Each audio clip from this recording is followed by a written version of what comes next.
আসসালামু আলাইকুম, health tips চ্যানেলে স্বাগতম। আজকে আমি জানাবো শুকনা মরিচ খেলে কি হয়, শুকনা মরিচ কি উপকারে আসবে।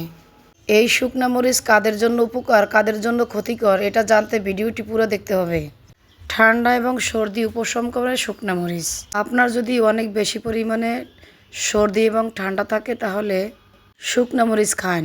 শুকনা মরিচে আছে প্রচুর পরিমাণে ভিটামিন এ ও ভিটামিন সি থাকে, তাই নিয়মিত এই মরিচ খেলে শরীরে ভিটামিন সির ঘাটতি পূরণ হয় এবং ভিটামিন এর অভাবও দূর হবে।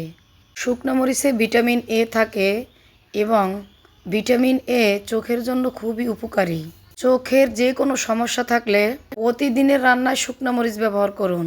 আপনার যদি রোগ প্রতিরোধ ক্ষমতা কম থাকে তাহলেই আজ থেকে শুকনো মরিচ খাওয়া শুরু করুন, কারণ এই মরিচে থাকা ভিটামিন সি রোগ প্রতিরোধ ক্ষমতা কমায়। যাদের হাই প্রেশারের সমস্যা আছে তাদের জন্য কিন্তু শুকনা মরিচ ভালো। উচ্চ রক্তচাপের রোগীরা শুকনা মরিচ খেতে পারবেন। লাল মরিচ এবং শুকনা মরিচে থাকে ফাইটোনিউট্রিয়েন্টস। এই ফাইটোনিউট্রিয়েন্টস কলন ক্যান্সার, স্তন ক্যান্সার প্রতিরোধে কাজ করে। শুকনা মরিচ খেলে ক্ষুধা কমে। শুকনা মরিচে থাকা ক্যাপসাইসিন উপাদানটি আপনার ক্ষুধা কমিয়ে আনবে। শরীরের ব্যথা যাদের আছে তারা শুকনা মরিচ খাবেন। শুকনা মরিচের তো অনেক উপকার জানলেন, এবং জানুন কারা ভুলেও শুকনা মরিচ খেতে পারবেন না। যাদের গ্যাস্ট্রিক আলসার আছে, গ্যাস্ট্রিকের সমস্যা আছে এবং ঝাল খেলে যাদের পেট জ্বালা করে তারা শুকনা মরিচ খাবেন না। যারা অ্যাসিডিটি সমস্যায় ভুগছেন তারা ভুলেও শুকনা মরিচ খাবেন না। যাদের জন্ডিস আছে তারা শুকনা মরিচ খাবেন না। শুকনা মরিচ খেলে জন্ডিস এবং আলসারের প্রভাব বেড়ে যাবে। যাদের হাঁপানি সমস্যা আছে তারা ভুলেও শুকনা মরিচ খাবেন না। মরিচের ঝাঁসে খুব হাসি হয়, বিশেষ করে শুকনা মরিচের গুঁড়োতে বেশি হাসি হয়। তাই যাদের হাঁপানি সমস্যা আছে তারা এখনই শুকনা মরিচ খাওয়া বন্ধ করুন।